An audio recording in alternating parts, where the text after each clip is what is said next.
So the question number 1 is, what type of lighting is used in outside areas? So ang gigamit na suga sa gawas kay bulb or LED.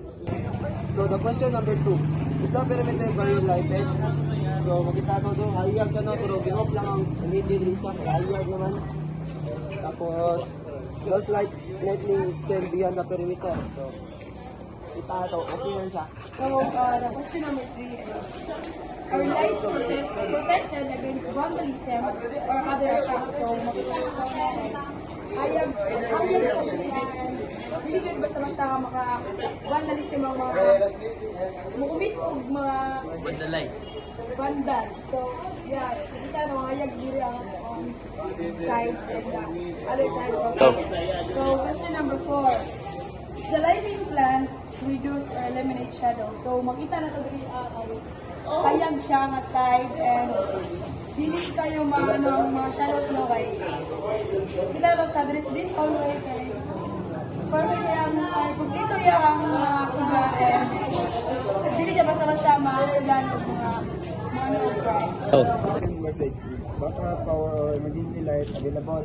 So available kay na lang emergency light no kay namin tayo generator na rin. Ako tayo mga country suga. Silver second. Are you all permitted opening gates and doors provide with special light?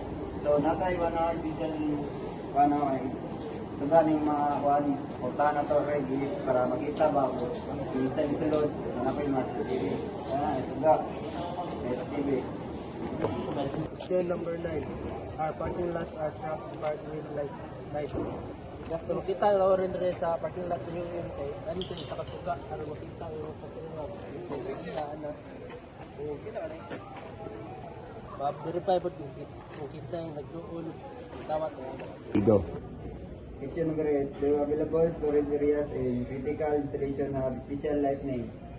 I think kanay ano itong storage area dito ni nagsuga kung nag-run out po napod tayo generator magamit na para ma-on kung suga ng daring area. So the question number 10. Are shipping and receiving docks will lighted? So makita po rin no, ito ka buong nga post na shipping yun ang pasulod o paggawa sa inyo mong pag-receive sa mga docks.